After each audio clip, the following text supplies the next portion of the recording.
저는 여러분들과 함께 이 출애굽기 3장에서 이제 모세가 하나님께 부름을 받게 되는 이런 내용을 가지고 말씀을 상고하려고 합니다. 모세의 부름을 우리가 좀 살펴보는 것에는 여러 가지 신학적인 성경적인 이유가 있겠습니다만은 무엇보다 이 모세가 우리가 다 알다시피 이제 이 율법의 대표자요, 그리고 애굽 땅에서 종살이하던 바로 그 백성들을 이끌어내는 지도자로 하나님께서 사용하셨다, 이런 것을 우리가 다 잘 알고 있습니다. 저는 특별히 오늘 본문을 중심으로 해서 하나님께서 모세를 부르시고, 그리고 그런 부르심 속에서 또한 하나님의 뜻이 무엇이며 이러한 것들에 대해서 살펴보고자 하는 것입니다. 먼저 본문을 좀 살펴보기를 원합니다. 먼저 1절 말씀을 보면 이제 모세는 광야에서 40년 동안 이제 제사장 이도로의 집에서 양을 치면서 목동으로 삶을 살아가고 있습니다.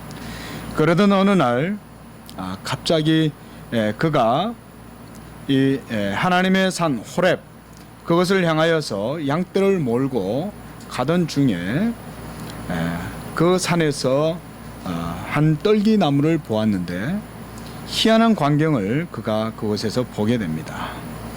2절 말씀에 보면 여호와의 사자가 떨기나무 가운데로부터 나오는 불꽃 안에서 그에게 나타나셨다, 이렇게 말씀합니다. 먼저 이 호렙산이라고 하는 것을 보면 이게 좀 그 정확한 지정학적인 이 위치라든가 그것에 대해서 좀 의견들이 분분합니다. 시나이 반도에 있는 호렙산이냐, 아라비아 광야에 있는 호렙산이냐, 어느 것이냐라고 하는 것도 나름 중요한 문제이기도 하겠지만, 무엇보다 중요한 것은 하나님께서 이 호렙산에서 모세를 만나 주시고, 그리고 거기에서 이스라엘 백성과 계속해서 하나님께서 모든 관계를 맺어 오셨다는 사실입니다. 물론 산의 위치가 중요하겠지만 이 산에서 하나님과 백성이 만났다는 사실이 저는 더 중요하다고 생각이 됩니다. 물론 이 시간에는 성경의 배경이나 지리학적인 그런 문제들은 제가 언급하지 않으려고 합니다. 그런데 제가 이 성경을 보면서 이 모세가 하나님의 율법의 대표자로 이렇게 하나님께서 사용하시고 불러주셨는데 참 그의 이 인물의 그 인격의 독특성이 참 특별하게 나타나는구나, 이런 것을 보게 되었습니다. 오늘 1절 말씀을 봐도 모세는 벌써 양떼를 몰고 하나님의 산으로 가는 이런 모습을 우리에게 보여줍니다. 이는 모세가 장차 하나님의 산으로 하나님의 백성 이스라엘 무리를 이끌고 나아가는 그런 것과 매우 닮은 그런 모습을 연상시켜 준다고 생각됩니다. 영역본에서는 대부분이 이 광야 뒤편 이런 식으로 번역이 되어 있고, 그리고 또 헬라어에서는 헬라어 원문에서는 또 광야 옆으로 이런 의미에서 사용되지만, 우리 한역본에는 보면 서쪽으로 인도했다, 이렇게 번역이 되어 있는데요. 어찌하든지 호렙산을 향해서 하나님의 백성들을 이끌고 나아가는 그런 모세의 모습을 벌써 예표적으로 보여주는 것이 아니냐, 그런 생각을 해보았습니다. 2절 말씀을 보면 모세를 만나주시는 하나님께서 여호와의 사자로 묘사되고 있음을 볼 수가 있습니다. 이때 여호와의 사자가 좀 독특한 모습으로 모세를 만나주시는데 바로 불꽃 안에서 모세에게 나타나셨다, 그렇게 말씀합니다. 불꽃 안에서 하나님께서 자신을 나타내 보여주시는 이런 모습, 신약 성경에서는 사실 좀 보기 어려운 이미지입니다. 그런데 구약 성경을 살펴보면, 특히 모세 오경을 중심으로 해서 살펴본다면 이 불꽃, 여호와께서 강림하실 때, 여호와가 임재하실 때 그의 거룩함과 영광이 임할 때에 특별히 하나님의 화염, 불꽃, 번개, 광풍, 이런 이미지들이 많이 사용됩니다.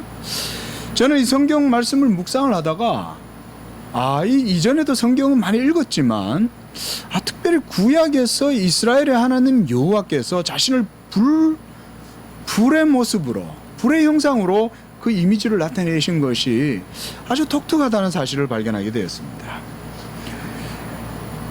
그리고 이후에 모든 이스라엘 백성들을 광야에서 하나님께서 만나시고 인도하실 때에도 하나님께서 특별히 또 호렙산에서 만나실 때, 시내산에서 하나님께서 모세와 대면하시고 그리고 십계명을 부여하시고 이렇게 하실 때도 보면 항상 하나님은 불 가운데에서 모세와 만나고 백성들에게 말씀하시고 이러한 내용들을 많이 보아왔습니다.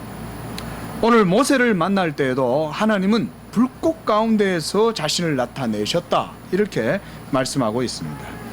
그래서 모세가 보니 떨기나무에 불이 붙었으나 그 떨기나무가 사라지지 아니했다. 정말 희한한 현상이죠. 불의 특징은 무엇입니까? 뜨거워서 모든 것들을 다 태우죠. 열이 높으면 높을수록 나중에는 쇠까지도 다 태우죠. 이런 의미로 볼 때 불로서 자신의 형상을 나타내신 여호와 자신이 불 가운데에서 또한 이스라엘 백성들을 만나시는 것을 볼 때에 이 불의 의미는 여호와의 영광과 거룩함을 나타내는 것이고, 이는 곧 죄인들의 죄가 여호와 하나님의 그 임재 앞에서는 불살라지고 죄인으로서는 거룩하신 하나님의 영광의 임재 앞에서 스스로는 나아갈 수 없다는 사실을 보여준다는 것을 저는 그렇게 보았습니다. 불, 위험스럽죠. 아주 좋은 것이지만 위험합니다. 제가 어릴 적에 이 말씀을 보다가 그 생각이 났어요. 제가 어릴 적에 모기향을 태어나서 처음 봤어요. 제가 이 시골에서 자랐거든요. 모기향, 여러분 제가 태어났을 때 언제 있었는지 지금 정확히 모르겠지만 제가 어릴 적이었어요. 이렇게 막 걸어 다니고 할 텐데 새벽에 일어났는데 부모님들이 안 주무시고 한밤중에 앉아서 대화를 나누시는데, 부모님들이 대화를 나누시는 그 중간에 이렇게 보니까 뭔가 빨갛게 빛이 나는 게 하나 있는 거예요. 이게 뭔가 신기해가지고 제가 싹 다가가서 그걸 이렇게 탁 만졌어요. 그래서 제가 아직까지도 안 잊고 있는 거예요. 얼마나 놀랐는지 모릅니다. 그런데 지금 사실은 이 더위 무서운 불을 지금 모세가 사실은 대면하고 있는 건데, 모세는 그 불이 뭔지는 모르고 그저 이 광경이 기이하기만 하고 도저히 상식적으로 납득이 되지 않는 이 기이한 현상에 그가 한마디로 뚝 빠져 있었어요. 3절에 이에 모세가 이르되 내가 돌이켜 가서 이 큰 광경을 보리라. 여기에서 크다는 의미는 뭐 great 이런 표현도 되겠지만 저는 이것을 또 다른 의미로, 유사한 의미로 본다면 놀라운 광경이 아니냐, 기이한 광경이 아니냐 이렇게 생각이 됩니다. 떨기나무가 어찌하여 타지 아니하는가. 광야에서 40년 동안의 삶을 살아가고 있다가 어느 날 여러분이 떨기나무 한 그루가 그곳에 있었는데, 아니 흔하게 볼 수 있는 현상인데 이곳에 불이 막 흘러나는데 불이 어떻게 났지? 그런데 이게 도무지 가만히 있는 거예요. 나무가 안 타는 거예요. 놀라운 일이죠. 그런데 그때에 3절 하반절에 그때에 여호와께서 그가 보려고 돌이켜 오는 것을 보셨어요. 이 상황이요, 약간 좀 생경스러운 상황입니다. 이 지금 표현으로 하면 하나님은 계속해서 모세가 오는 것을 보시면서 모세를 계속 보고 있는데, 모세는 지금 하나님이 자기를 보고 있고 여호와의 그 임재 속에 여호와의 임재 의식 이런 거 전혀 없어요. 모세는 그냥 평범한 낭인처럼 이렇게 야인처럼 그냥 목동처럼 그냥 이렇게 걸어갈 뿐이에요. 그리고 그 광경을 보았어요. 그저 이상하다고만 생각했습니다. 그때 하나님은 깨닫지 못하고 그저 다가와서 모기향이나 막 붙들어대는 그런 우를 범할까봐 모세한테 딱 말씀하시는 거예요. 모세야, 모세야. 저는 여기에서 모세를 두 번 부르시는 하나님의 마음을 저는 읽었습니다. 하나님께서 그저 모세를 부르셨다면 사무엘처럼 그저 사무엘아 한번 이렇게 부르셨을 수 있겠죠. 그런데 여기서는 하나님께서 주의와 경각심을 모세에게 주는 거예요. 저는 그런 의미로 봤어요. 모세야, 모세야, 오지마. 거기서. 이때 모세는 엉겹결에 대답합니다. 내가 여기 있나이다. 내가 여기 있나이다. 여러분, 이 모습이 사실 우리가 성경을 읽을 때는 잘 모르지만 이 상황을 리얼하게 우리가 재현해 본다면 어쩌면 더 그럴듯하게 우리에게 다가올 수 있지 않겠나 생각이 듭니다. 모세 자신은 지금 이 현상이 무엇을 의미하는 건지 전혀 이해하지 못하고 있었던 거예요. 그리고 본문 3절에서 이 큰 광경, 이건 매우 특별한 것이라고 그랬거든요. 근데 그 의미는 뭔지를 몰랐어요. 떨기나무에 불이 붙었지만 타지 않는 이 현상, 이것은 그야말로 초자연적인 현상이죠. 모세는 갑자기 나타나신 하나님의 임재가 너무나도 놀라운 일이고 이것이 상식적으로는 이해가 될 수 없었던 거예요. 모세한테는. 자, 생각을 우리가 한번 해보십시오. 400년 동안 아브라함과 이삭과 야곱의 자손들이 애굽에서 종사를 하면서 온갖 모든 고역을 당하고 살아가다가 400년이 지났습니다. 모세도 그가 히브리인이요 같은 동족이었다는 사실을 알았지만 그가 언약의 자손이었는지 이런 신앙의 정체성은 아마 까마득하게 잊고 있었을 거예요. 하나님의 임재는 너무나도 생소한 거였어요. 그런 상황에서 하나님을 만난 거예요. 살아계신 하나님을. 우리가 다 옛날 우리가 예수 그리스도를 구주로 영접하기 전에 주님을 믿기 전에는 우리도 다 이방인 아닙니까? 그저 유교나 불교나 또 어떨 땐 도교나 뭐 동학이나 또는 옛날에 흘러 들어왔던 천주교나 우리가 이런데 옛날 그런 전통이나 문화나 종교에 익숙해져 살아가던 미신 속에서 그저 살아갈 수밖에 없었던 그런 평범한 우리들 그런 사람들 아닙니까? 자, 그런 사람이 어느 날 초자연적인 능력이 자기에게 임하여 살아계신 하나님, 철학적으로 말하면 존재죠. 예, 진짜 유일하신 참존재, 실체. 그걸 대면했다고 생각을 해보세요. 이것은 사실은 상상할 수 없는, 우리가 상상하기 어렵습니다. 표현하기도 어렵고 말로 글로도 표현하기가 어렵습니다. 이런 것은. 예. 이것은 그 어떤 인간의 이성과 종교로도 파악할 수 없고 이해할 수 없고 설명할 수 없는 사건이에요. 떨기나무에 불이 붙었는데 사라지지 않다니 이게 도대체 무슨 일이지? 모세는 엄청나게 놀랐을 거예요. 저는 이 본문 말씀을 보면서 이렇게 한번 생각해 봤습니다. 영원하신 하나님께서 시간 가운데에서 자신을 나타내 보이신 이 사건이 바로 영원한 현재적 자기 현시다. 뭐 대단한 말 같지만 그저 그렇게 표현한 것일 뿐입니다. 영원하신 하나님이 순간에 현재에 임하셔서 자신을 드러내 보이셨다. 이거는 놀라운 일이라는 거예요. 여러분 생각을 해보십시오. 전능하시고 살아계신 하나님 그분 자신이 자신의 모습을 드러내신 이 사건, 이거는요 그냥 일반 종교적 어떤 현상 정도가 아닌 거예요. 그래서 여러분 호렙산이 타버린 거예요. 저는 성주에 영은 안 가봤지만 성주에 다녀오신 분들이 시내산 꼭대기 위에가 시커멓게 탔다 이러더라고요. 그러면서 그걸 하시는 얘기가 여호와의 불이 임했는데 그 산이 안 타고 남았겠냐. 예? 옛날에 그런 얘기를 들었을 때 참 듣기는 그럴듯하던데요. 예, 성경 말씀하면서 준비하면서 또 그런 생각도 떠오르고, 예, 어쨌거나 간에요. 여호와 하나님의 불이 임하는데 아무나 거기를 갈 수가 없는 것이죠. 이스라엘의 장로들도 그곳에 다가갈 수 없고 이스라엘 백성들은 무서워서 그 근처에 가지도 못했어요. 심지어 하나님은 여호와 자신의 불에 황녀나 짐승들도 아무것도 모르는 우매한 짐승들이 그냥 다가와도 죽임을 당할 것이다 그랬어요. 그만큼 여호와의 불은 무시무시한 것이죠. 아주 위협적인 겁니다.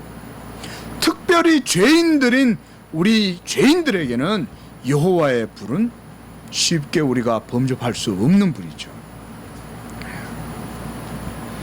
가시떨기 나무에 불이 붙었지만 그 불이 타지 않는 그런 상태, 이것이 인간이 가장 이해할 수 없는 사건은 영원한 하나님의 말씀이 인간의 몸을 입으시고 그들 가운데 임재하셨다는 이 사실에서 더욱 빛나는 거예요.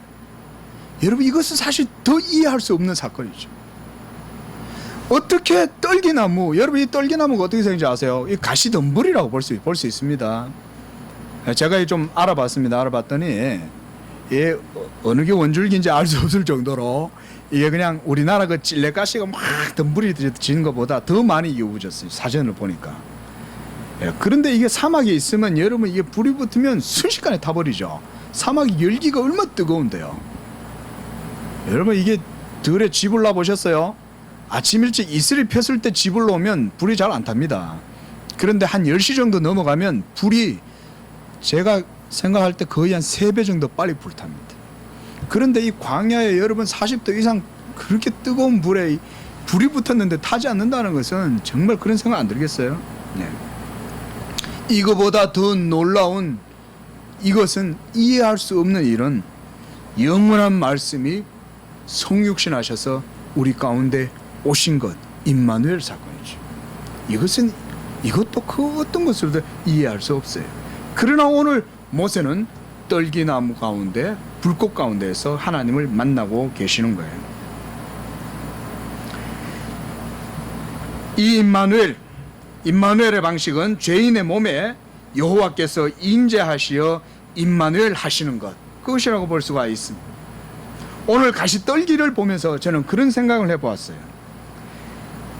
어떻게 하나님께서는 모세가 가까이 다가오지 못하도록 위협하고 경고하고 주의를 주면서도 이 아무것도 아닌 들에서 누구도 기억해 주지 않는 그저 평범한 이 한 떨기나무, 이 초목 정도 하나를 사용하셔서 자기의 영광을 그곳에서 드러내셨는가?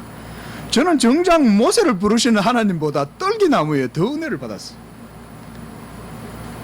하나님은 떨기나무에도 임재하실 수 있는 것이죠.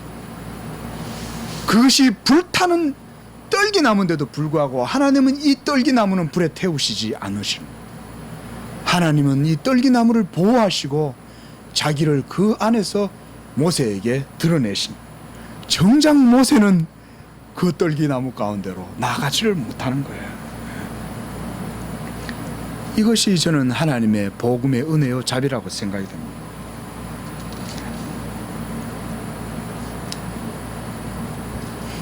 이처럼 가시떨기나무는 하나님의 임재를 위해서 선택이 되었습니다. 우리는 가시떨기나무와 같이 사실은 무명한 존재들입니다. 가시가 나서 누구도 쉽게 만질 수 없는 연약한 자들이고 허물이 많은 자들이며, 그러한 것을 하나님께서는 이렇게 사용하신 것처럼 저는 또한 하나님께서 우리도 그와 같이 임마누엘 하셔서 우리 안에 거하시고 그 불로 그 화염으로 우리를 사르지 아니하시고 우리로 하여금 도리어 하나님의 불꽃 가운데 보호하시는 그 하나님의 은혜를 보았어요. 5절 말씀에 하나님께서 모세에게 이리로 가까이 오지 말라고 말씀하시고, 그리고 네가 선 것은 거룩한 땅이니 너의 발에서 신을 벗으라고 말씀하십니다. 모세를 불꽃 가운데에서 만나시는 하나님의 형상은 창세기 18장에서 아브라함과 대면하시는 모습과는 전혀 대조적인 모습을 보여주는 것입니다. 이것이 또한 흥미롭습니다. 어떻게 하나님께서는 아브라함을 이사야서 41장 8절에 보면 나의 벗이라고 그러시거든요. 주님은 아브라함을 자기의 벗이라고 말씀하면서 18장에서 뭐라고 하냐면, 내가 나의 하는 일을 이 아브라함에게 숨기겠느냐. 그만큼 아브라함은 친근하게 대하셨는데, 하나님께서는 아브라함에게는 자신을 그렇게 나타내시면서도 모세에게는, 모세와 하나님과의 이 조우는 전혀 다른 상황이에요.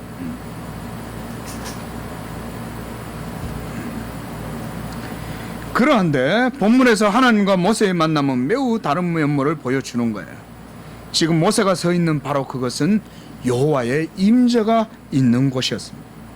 무엇보다 이 호렙산에서 모세는 언약의 계명을 받게 되는데, 이처럼 하나님, 이스라엘의 하나님을 만나는 그곳이 바로 거룩한 땅이었던 것입니다. 여기에서 신을 벗으라고 말씀하시는 것의 의미는 하나님을 아무렇게나 배울 수 없는 바로 그런 구별된 장소라는 거예요.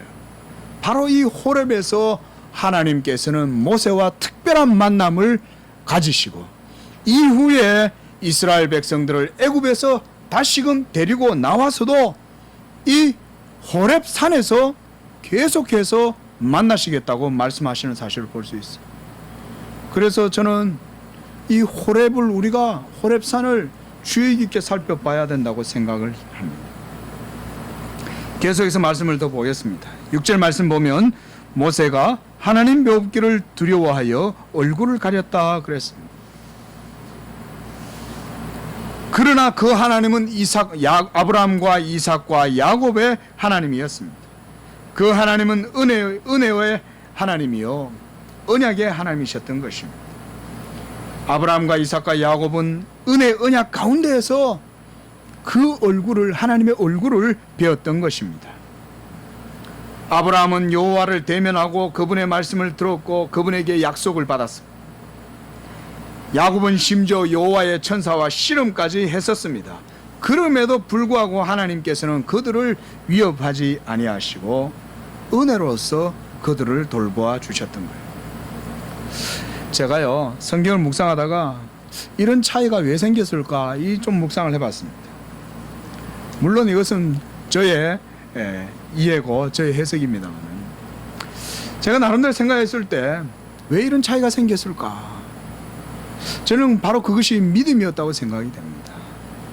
물론 이것은 제 나름의 성경의 이해이기도 하지만요, 믿음으로 아브라함과 이삭과 야곱은 이 하나님의 지으실 터를 바라보았다, 이렇게 히브리서에도 말씀하고 있는데요, 이처럼 믿음의 조상들은 사실은 벌써 하나님께 부르심을 받은 것부터 그들의 모든 삶이 이 믿음으로 말미암아 무장되어 있었다고 할 수가 있습니다. 그래서 그들은 이방에 거하면서도, 그 가나안 땅에서 거주하면서도 그곳에서 하나님의 지으실 터가 있는 성을 바라면서 믿음으로 살았던 것입니다. 그러나 이제 모세뿐만 아니라 이스라엘 백성들이 이제 애굽에 내려가서 400년을 살아가는 동안 이 언약 신앙을 잃어버렸던 것입니다. 그저 세상의 식민 가운데 한 민족에 불과하다고 생각했던 그들이었습니다. 모세도 자신의 동족에 대한 마음이 있었지만 자신의 조상의 하나님, 언약의 하나님, 그리고 나타나셔서 말씀하시는 하나님, 이 여호와에 대한 신앙을 잃어버리고 살아가고 있었던 거예요. 물론 언약에 대한 말은 들었을 겁니다. 자신들의 조상에 대한 전통적인 그런 내용들은 들었을 거예요. 그러나 그 신앙에 대한 본질이 무엇인지는 잃어버리고 살았어요. 그게 무엇입니까? 여호와 하나님에 대한 신앙의 본질, 그것은 바로 율법의 행위입니까? 아닙니다. 아브라함이 의롭다고 여김을 받은 믿음이었습니다. 이 믿음을 잃어버리고 그저 그렇게 이방인들 속에 섞여서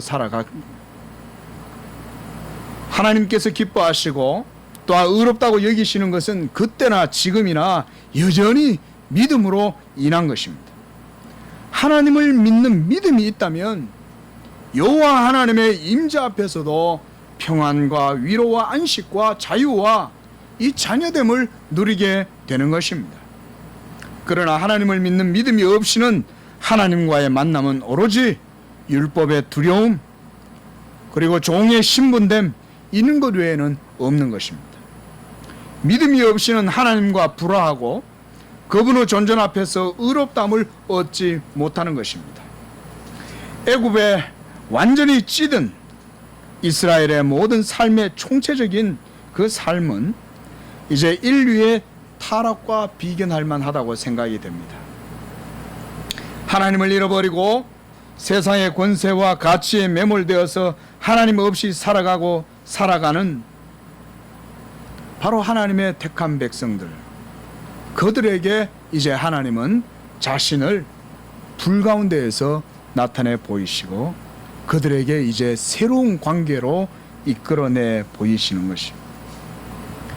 이제 하나님께 대한 신앙의 법도를 다시금 새롭게 세우고자 하시는 것이 저는 이 3장에서 모세의 부르심의 하나님의 뜻이라고 보았습니다. 7절에서 8절 말씀을 보면 하나님께서는 이스라엘 백성의 고통을 보시고 들으시고 그들의 근심을 알고 계셨어요. 동사를 주의해서 보십시오. 하나님은 보시고 들으시고 아셨다고 말씀하셨어요. 하나님께서 자기 백성 이스라엘의 모든 것을 일거수일투족 다 통찰하고 계셨던 거예요. 이스라엘 백성은 400년이 지나면서 하나님의 언약을 잃어버렸지만 하나님은 자기 백성들의 모든 것들을 다 알고 계시고 보고 계셨다는 사실입니다. 특별히 8절에서 하나님께서 이렇게 말씀하세요. 내가 내려가서 라고 말씀하시는 거예요. 내가 내려가서.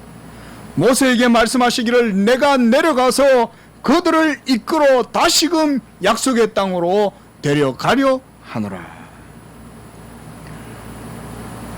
8절 말씀을 정리하면 이렇습니다. 내가 내려가서 그들을 건져내고 가나안 땅으로 데려가려고 한다. 애굽에서 종살이 하던 백성을 이끌어내시는 분은 모세가 아니에요. 바로 하나님 자신이었어요. 하나님은 모세를 사용하시지만 그 일은 하나님 자신이 신이 내려오셔서 하신다는 거예요. 하나님이 하늘에 계시는 것이 아니라 내려오셔서 모세를 사용하시지만 하나님이 데려가시겠다는 거예요.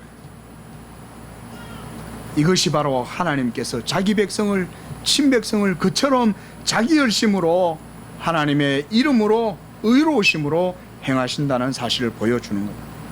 우리가 신앙생활 하면서 절대로 하나님의 일을 한다고 하면서 교만하여져서는 안 되고 내가 하는 것이라고 생각해서는 안 되는 것입니다. 저는 그래서 이번 목사님 이번에 성경 교리정에 강의할 때도 그런 말씀하셨지만 우리가 그럼 왜 기도합니까? 정말 여러분 우리가 그래서 우리가 기도하는 거예요.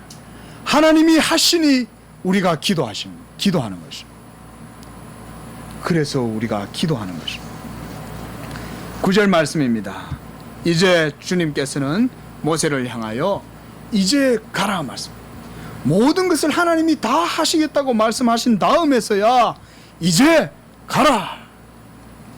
저는 여기에서 이 성경을 좀 살펴보다가요, 조금 구역본이 조금 번역이 애매한 부분이 있다는 것을 보게 되었어요. 영어문을 영역본들을 보면 거기가 원인과 이유의 접속 부사인 그러니, 그러므로, 이런 therefore, whereas 이런 의미가 있습니다. 그리고 이제 속히 가라라고 하는 의미로 저는 이 본문을 한번 해석해 봤습니다. 하나님께서 이제 가라고 하시는 이 말씀 속에 하나님의 마음과 뜻이 드러나 있는 것입니다. 하나님께서는 급하게 이스라엘 백성을 향하여 모세 자기의 종을 보내시는 하나님의 마음을 보여주시는 거예요. 아이가 우는 소리를 들을 때 처음에는 좀 지켜보는 거예요. 좀 이따 그치나, 애가 어떻게 하나 지켜보는 거예요. 그런데 이 아이의 울음이 급해져가지고 저러다가 그냥 숨 넘어가겠다 싶으면 후다닥 달려가는 궁급한 마음이 아닌가. 하나님의 심정이 그런 심정이었다고 생각이 듭니다. 이제 하나님께서 모세를 애굽에 내려 보내시고자 하시는 거예요. 그런데 여기에서 우리는 하나님께서 일하시는 방식을 볼 수가 있어요. 하나님이 자기 백성을 항상 지켜보고 계시고 그들을 들으신다는 사실이요, 또한 하나님의 뜻 가운데에서 작정과 섭리로서 모든 일을 이루어 가신다는 것입니다. 왜 하나님께서는 자기 백성이 고통이 극에 달할 때까지 기다리셨고 이제서야 모세를 부르시고 그들을 구원하려고 하셨을까요? 하나님께서 일부러 그 백성들을 좀 괴롭게 하시려고 그랬을까요? 그게 아니겠죠. 모든 일을 가장 선하신 하나님의 뜻 가운데서 모든 일이 이루어지는데 하나님의 오묘한 섭리와 작정하신 뜻이 바로 이런 것에 저는 있다고 생각이 됩니다. 하나님께서 자기의 언약 백성 이스라엘을 사랑하십니다. 그러나 그들은 아직 애굽을 떠나서 하나님의 약속의 땅 가나안을 향하여 나아갈 준비가 되지 않았습니다. 아브라함과 이삭과 야곱은 약속의 땅에 머물러 있었지만 만약 그들이 애굽으로 내려가지 아니하고 가나안 땅에서 번성했다면 어쩌면 그들의 하나님께서 그들에게 주신 이 언약의 신앙의 가치와 고귀함을 도리어 그들은 무시하고 훼손해 버렸을 수 있습니다. 그리하여 하나님께서는 요셉을 사용하여 애굽에 70인이 내려가게 하시고 400년 동안 그들이 번성하여 이제는 약속의 땅 가나안으로 다시금 되돌아가게 하시는 거예요. 억압과 고통이 하나님의 택하신 백성들에게는 선한 하나님의 섭리가 되었던 것입니다. 도리어 역으로 생각하면 그 이스라엘 백성들을 탄압하고 고역으로 종살이 시켰던 애굽에게는 그것이 바로 하나님의 심판, 이것이 된 것입니다. 말씀이 조금 시간이 조금 갔습니다만 조금만 더 보도록 양해를 구하겠습니다. 세상에서 육신이 찌들어 살아가던 죄인이 어느 날 순순히 교회로 나오라고 하면 잘 안 나옵니다. 나오기 어렵습니다. 제 주변에도 그런 분 한 분이 있습니다. 벌써 오래전 일이지만 아무리 전도를 해도 교회 안 나와요. 어쩌다 한번 뭐 바가지 하나 준다 그러면 한번 왔다가 또 안 나오고 매일 화토치러 다니고 춤추러 다니고 놀러 다니고 술 먹으러 다니고 세상이 좋아서 교회를 못 나오겠다는 거예요. 그런데 어느 날 정말 상상도 못하는 그런 상황에서 갑자기 불의한 사고를 당했어요.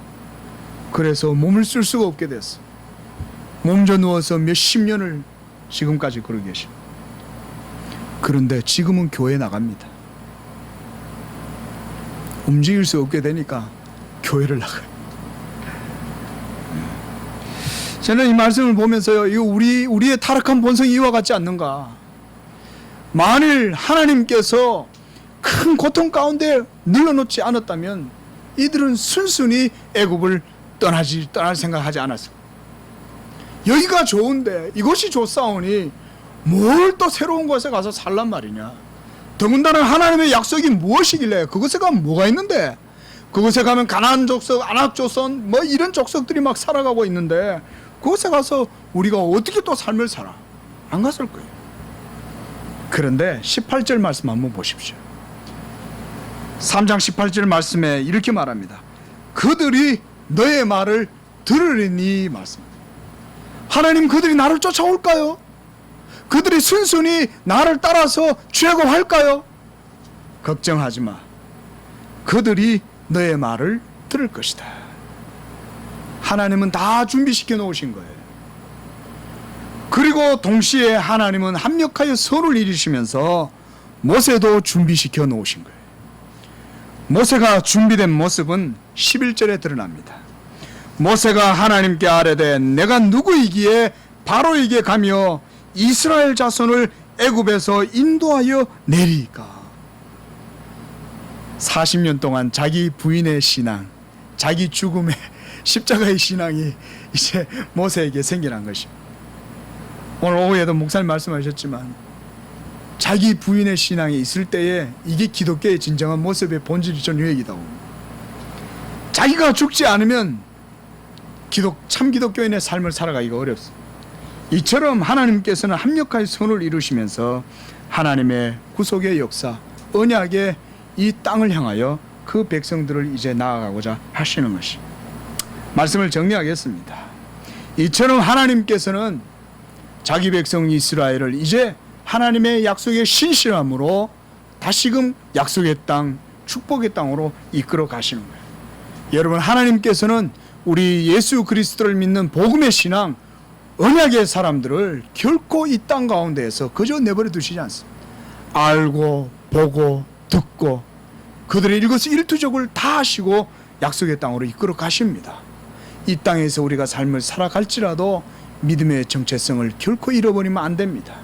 우리에게 주어진 40년과 우리에게 주어진 400년의 역사가 있다 할지라도 우리가 저 하늘을 바라보면서 이제는 우리 가운데 거하시고 우리와 함께 하시는 임마누엘을 기억하면서 우리가 이 땅에서도 믿음으로 살아갈 수 있기를 바랍니다. 기도하겠습니다. 하나님 아버지 감사합니다.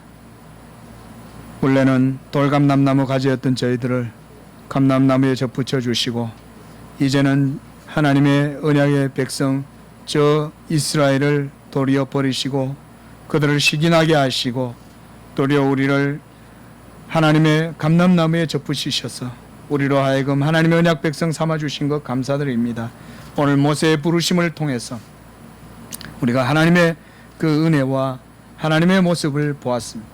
하나님 아버지 우리에게도 이와 같이 언약신앙을 주셨으므로 우리가 믿음으로 말미암아 하나님을 경외하고 믿음으로 이 세상 가운데에서 나그네 길을 걸어갈 수 있도록 인도하여 주시옵소서.